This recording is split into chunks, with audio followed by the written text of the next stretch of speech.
Hola, hoy tengo la suerte de estar con Maque Salcedo, que es la autora de Educapasión, ¿no? Se pronuncia así, ¿verdad, Maque? Buenos días. Buenos días. Buenos días a todos. Maque tiene un gabinete de asesoramiento familiar y ella es experta en altas capacidades. Así que tiene esa formación y además su posición como madre de dos adolescentes de alta capacidad. Ella es profesora de dibujo técnico en un instituto, así que a diario está viviendo y conviviendo con adolescentes. Y le propuse que sería excelente que habláramos de alta capacidad en adolescencia, donde no hay tanto. Las dos nos hemos formado como expertas de alta capacidad en sitios diferentes y aún así creo que compartimos nuestra forma, nuestra visión de ver las altas capacidades en un punto de vista muy positivo de todo lo que el potencial y el talento puede traer y no tanto en ese enfoque de desgracia. ¿Cómo lo ves, Maque?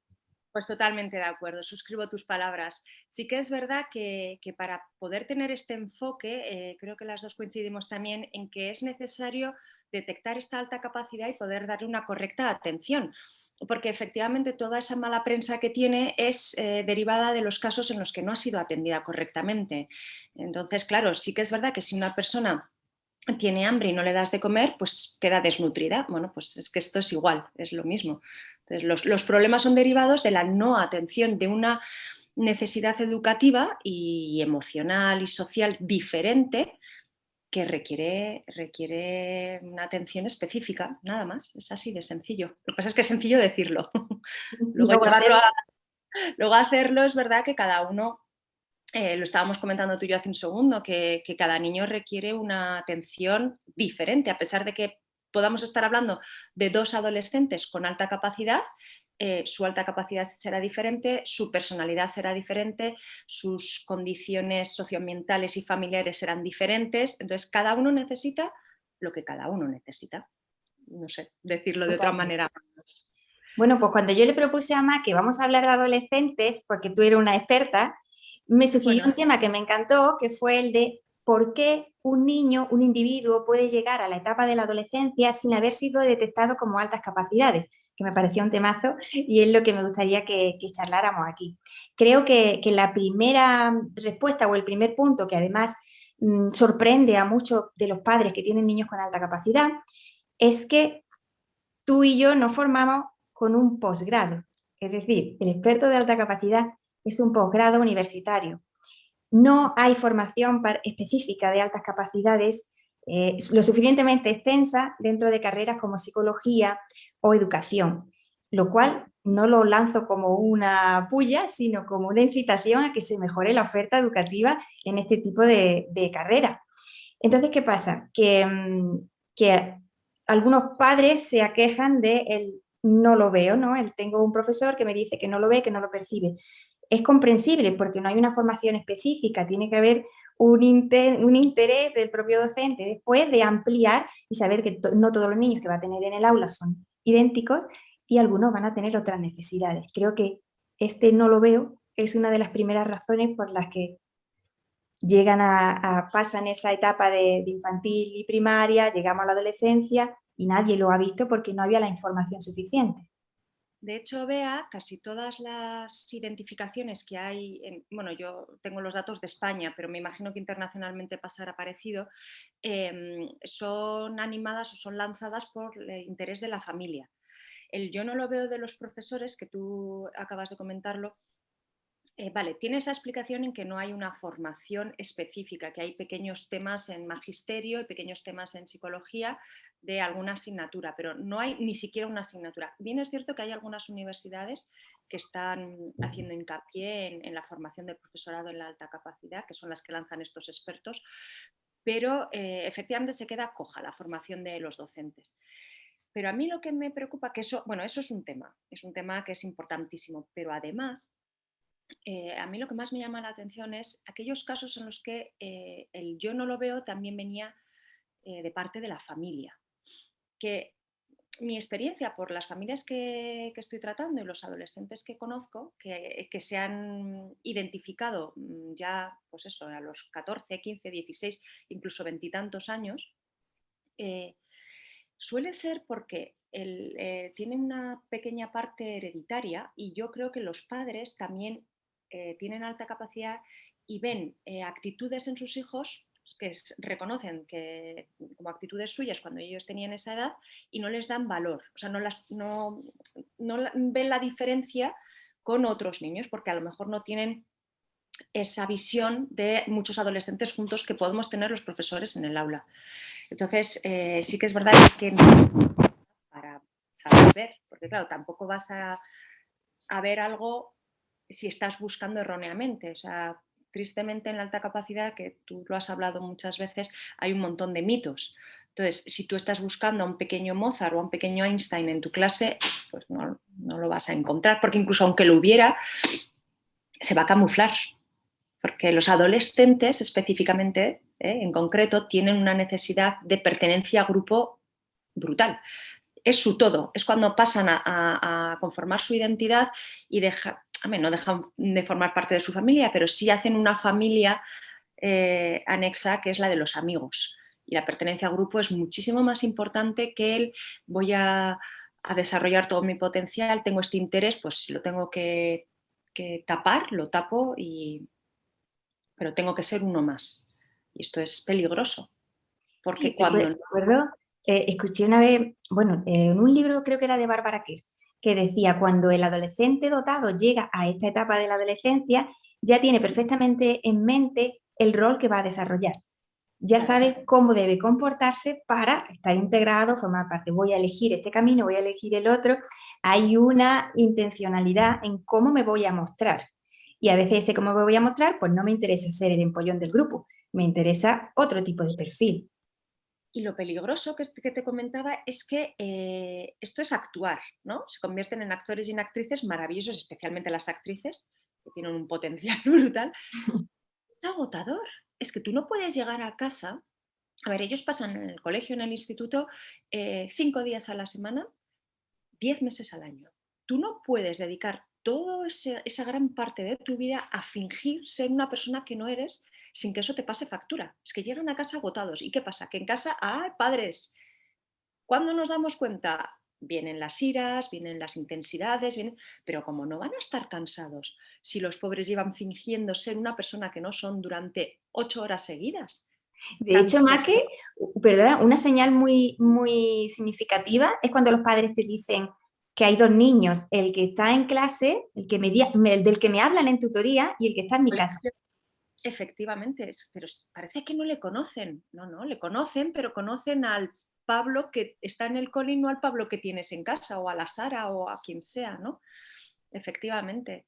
Y es premeditado, como tú decías, pero en cierta manera inconsciente. O sea, eso es un poco supervivencia, ¿sabes? O sea, tampoco lo tienen escrito y planificado. O sea, muchas veces te vienen que están reventados, están agotadísimos y están como de mal humor. Y tú le dices, claro, es que ser eso todo el rato, tú quieres ser no sé qué, quieres ser no sé qué, no sé cuántos. Me dicen, sí, y digo, pero realmente te sientes así, te sientes así, te sientes así. Y dicen, no, pero si no te lo he dicho, ¿cómo lo sabes? Y digo, porque yo sé cómo te sientes y es agotador. Y digo, ¿por qué no les demuestras a tus amigos cómo realmente eres?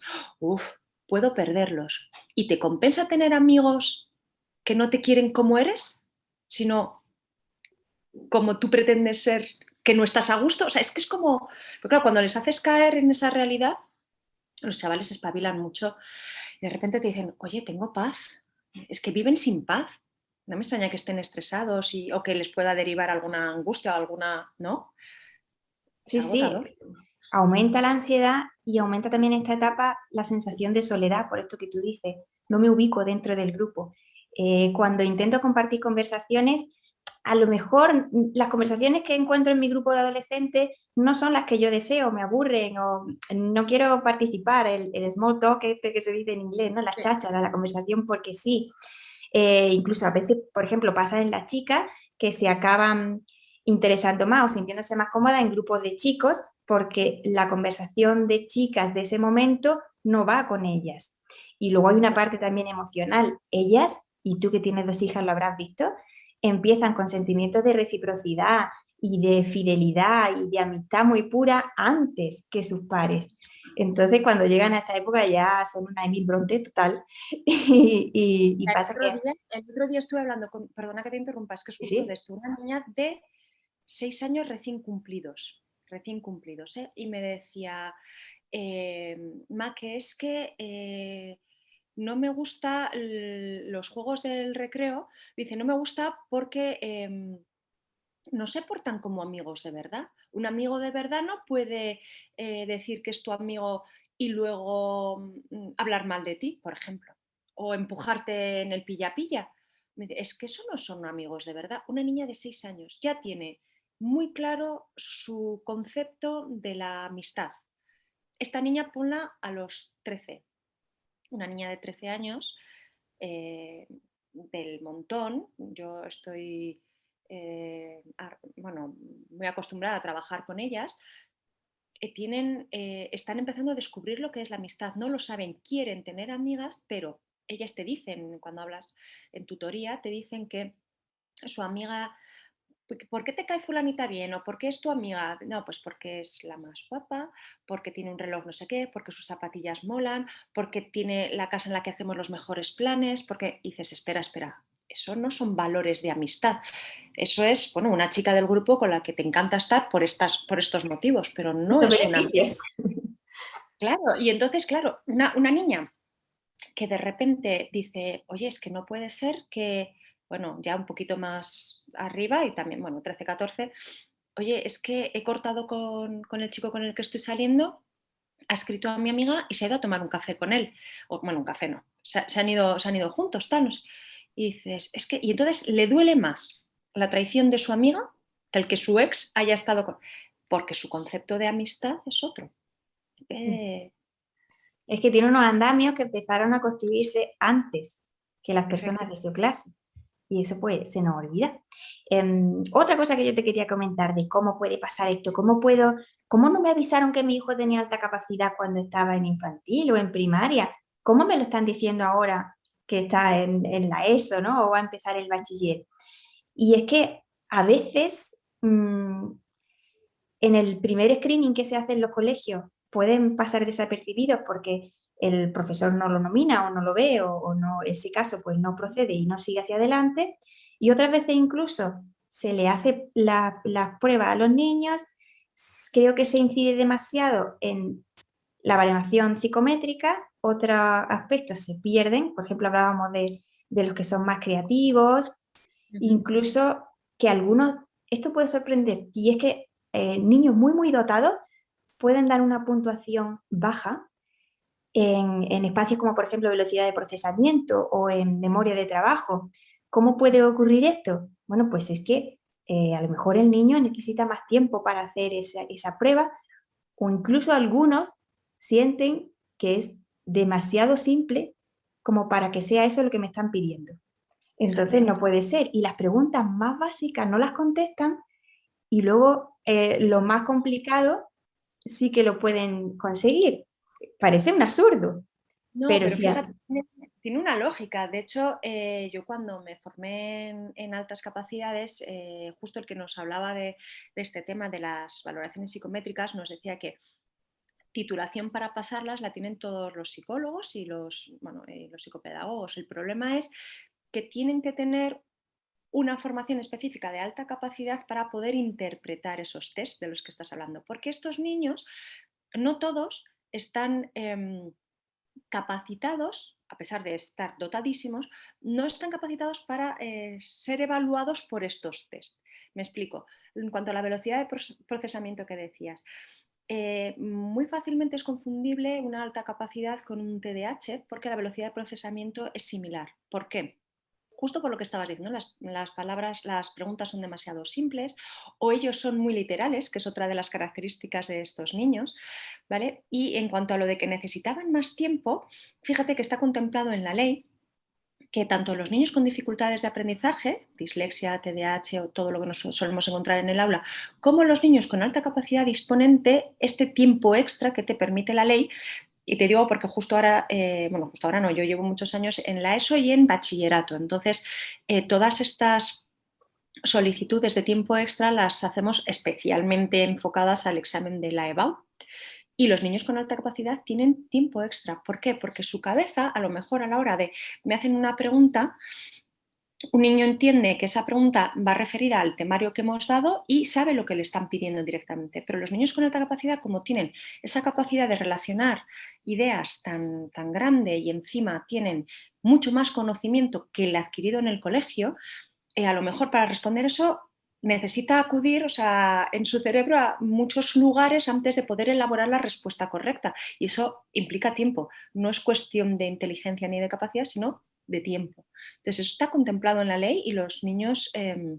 es otro de los motivos por los que es muy importante identificarlos si no están identificados cuando llegan a la ESO, porque pueden disfrutar de un extra de tiempo para poder sacar todo su potencial. De hecho, es bastante habitual que niños que no han sido identificados, porque han ido toda la primaria, son muy académicos, son perfiles académicos y han ido toda la primaria sin estudiar y sacando notazas, los padres no se han tenido que preocupar. Llegan a la ESO y tenemos fracaso escolar por dos motivos. Primero, no saben estudiar porque no han tenido todos los años de primaria de entrenamiento. ¿Vale? Y entonces la tolerancia a la frustración es nula porque nunca han fallado. Y como nunca han fallado, nunca han tenido que esforzarse en mejorar. Y encima empiezan los problemas de autoestima porque no era yo siempre tan listo, porque ahora ya no me salen las cosas a la primera. Si tú le dejas ese extra de tiempo que te permite la ley una vez que está identificado, el niño dice en el examen, puedo sacarlo y de repente empieza otra vez a recuperar sus notas. Es que es como una pescadilla que se muerde la cola. Si no les identificas, no puedes hacer nada, es el punto de partida. Totalmente. Agradezco mucho que diga esto de esta frustración, este bajo umbral de frustración, porque como no me he sentido retado, no he tenido que elaborar hábitos de estudio y cuando llego a una edad donde las asignaturas son más retadoras y requieren de estudio sí o sí, pues ahí ya, oye, esto es un escalón con el que yo a lo mejor no contaba y voy y tropiezo. Y hay mucha gente con una gran capacidad que repite justo en estas etapas y tienen que repetir pues un curso de la ESO o un final de primaria o algo así y vista afuera parece sorprendente, pero está relacionado con esto. Luego sabemos, por ejemplo, que si hay autodisciplina, eso parece ser casi mejor predictor del éxito que el tener un alto CI. ¿Cómo va a haber autodisciplina si no lo he necesitado porque todo se me daba con una facilidad pasmosa, ¿no? Y entonces llego a la adolescencia con un gran tema que es la desmotivación.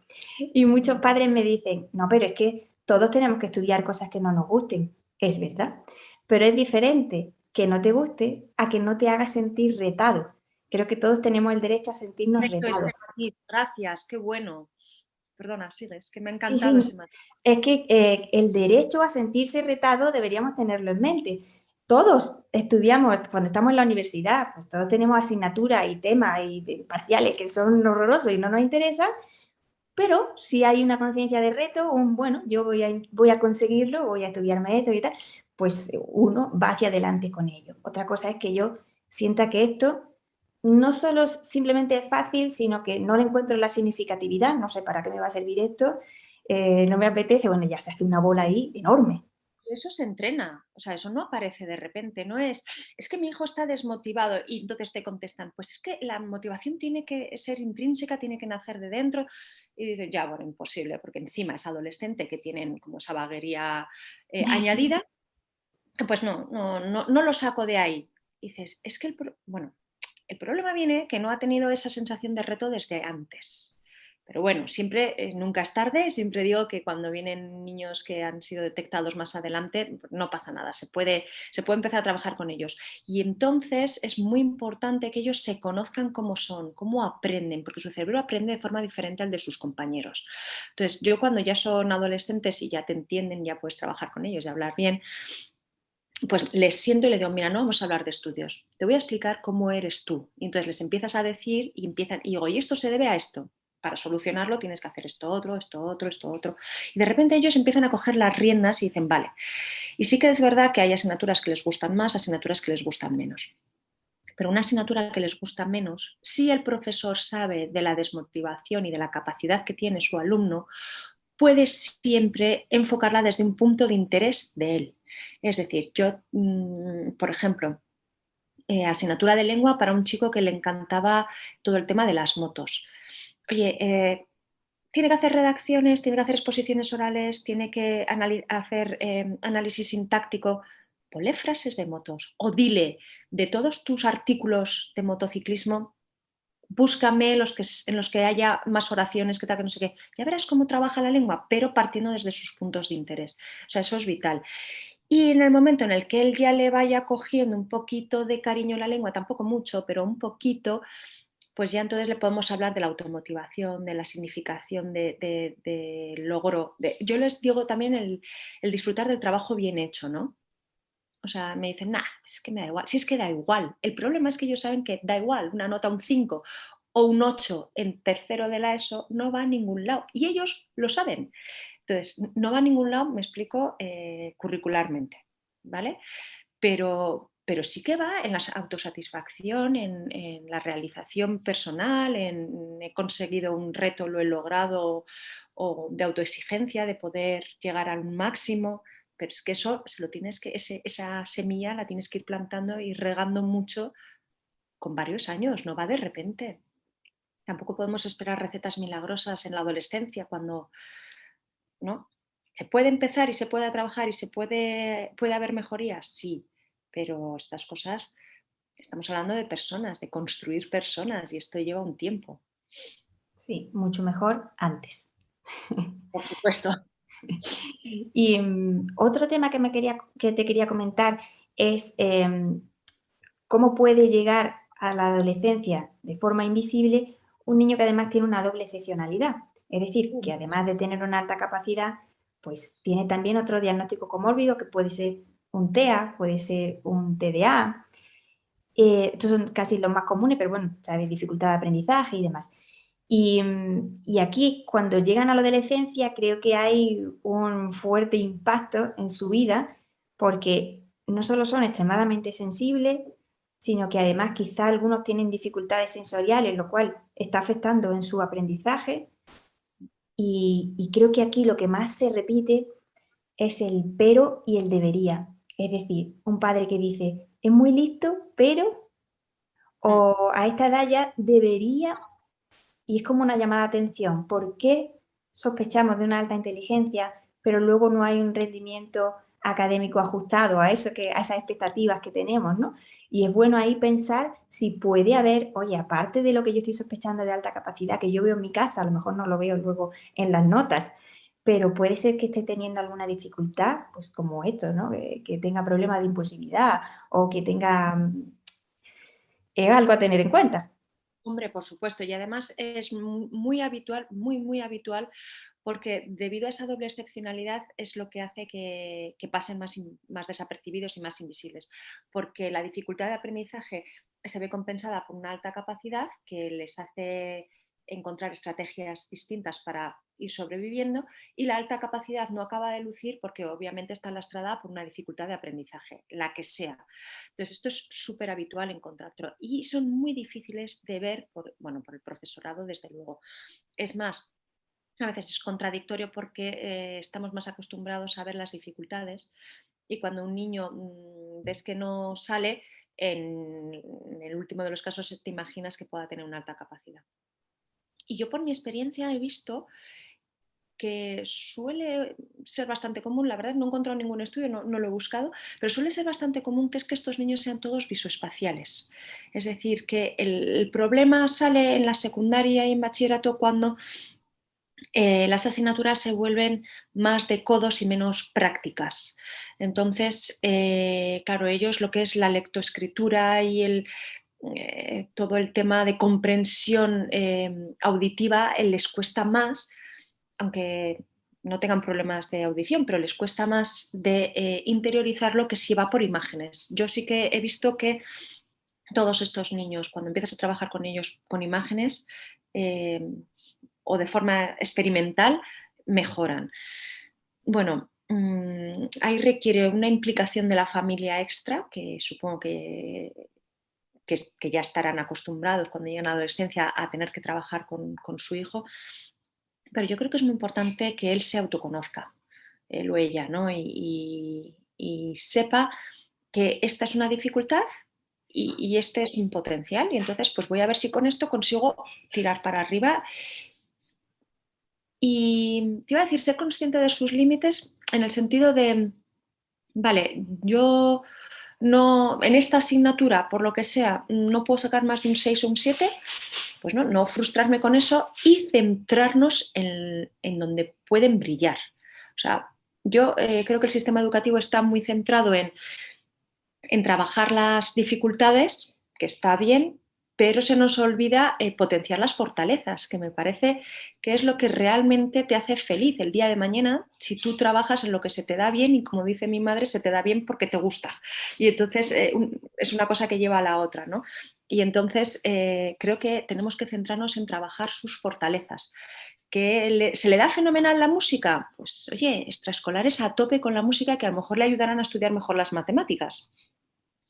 Sí, sí, Y mira, yo me he encontrado con casos que me dan bastante pena, que es un niño, pues además visoespacial, como tú dices, tiene una doble excepcionalidad, está dentro del espectro y además tiene una alta capacidad, y en el colegio le dicen, no vamos a ampliar estas asignaturas en las que él destaca y brilla porque necesitamos que se centre en sus dificultades sociales. Y ahí tienes al niño parado, esperando a que haga amigos, por los que no tiene interés, con tal de, lo que tú dices, centrarnos en la dificultad y quitarnos el problema de potenciar yo esa sé fuerza.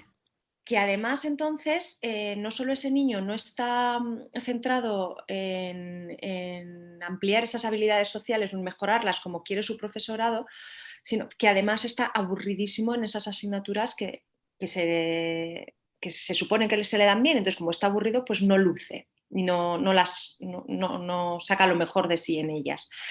Es que esto es contradictorio.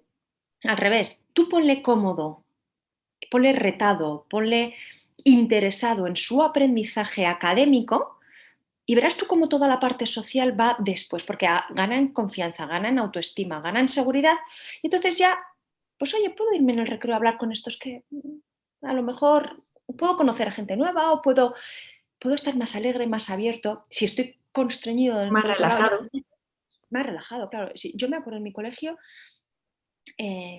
bueno, perdona que sea un ejemplo personal, pero muchas veces la experiencia es la que más nos ayuda, ¿no? Mi hija mayor, todo el mundo, y con razón, vamos a centrarnos en las habilidades sociales porque era lo que preocupaba, porque realmente se le veía infeliz y triste. Claro, fue en el momento en el que dijimos, no. Y es que además yo quiero que esté bien académicamente. En cuanto mejoramos toda la parte académica, la gente me dice, ¿pero qué le pasa a tu hija? Que ahora va sonriendo por la vida. Es que ahora es feliz.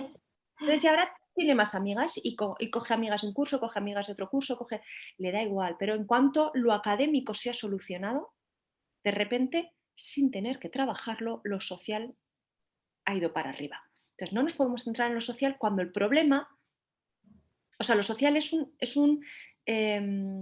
¿cómo se dice?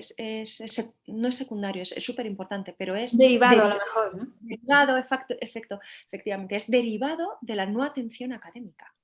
Es que los niños con alta capacidad, aunque tengan una doble excepcionalidad, tienen una necesidad académica diferente, que a día de hoy está contemplado en la ley, está contemplado en todos sitios, pero el sistema no la está llevando a cabo, así como por norma general. Tú hablas de una aceleración y parece que es algo De especial, y una película. flexibilización. Exacto, no, los americanos y eso, ¿no? Sí. No, señores, aquí en España hay un montón de niños acelerados, 1 y 2 cursos, o sea, que incluso alguno 3 que conozco, pero bueno, efectivamente. Luego la repetición, estamos más acostumbrados y no, solo en los casos en los que beneficia al niño, ¿no? Pues la aceleración igual, no es pan para todos, para los casos en los que lo necesiten y les beneficia. Totalmente. Maque, pues te emplazo a que sigamos con el tema de la adolescencia, con otros muchos factores y cosas que deberíamos tratar. Te agradezco mucho que hayas estado charlando conmigo este rato y por favor cuéntanos dónde te podemos encontrar. Pues mira, en Instagram, en Facebook y en Twitter con Educapassion y luego en mi web educapassion.com y ahí están todos mis datos, los teléfonos, las redes, todo fenomenal y encantada. Muchísimas gracias a ti por haberme citado porque ha sido un verdadero placer y creo que el tema nos han quedado muchos temas en el tintero que podemos podemos seguir comentando. Tengo que decir además que tú eres de la primera edición del experto de la UNIR, que formasteis con Turón, y movisteis mucho. No hay persona dentro del mundo de la alta capacidad que no conociera aquel movimiento tan fuerte que comenzasteis la primera edición, a través de redes, de internet, un boom aquello. Con el hashtag la primera y hicimos un hashtag propio que era Conoce AACC en Twitter, porque estuvimos durante 3 años hablando cada jueves sobre el tema de la alta capacidad para intentar desterrar mitos y darlo a conocer. Y un poco de ahí saqué yo mi frase de que cuanto más se les conozca, mejor se les atenderá. Es que son los grandes desconocidos en nuestra sociedad y creo que en todo el ámbito educativo, pero también que acompañe la sociedad, porque bueno, la educación en la diversidad que estamos empezando poquito a poco a dar pasos me parece importantísimo. Pues cerramos con eso. Cuanto más se les conozca, mejor se les atenderá. Muchas gracias, Maque. Te abrazo. Un placer.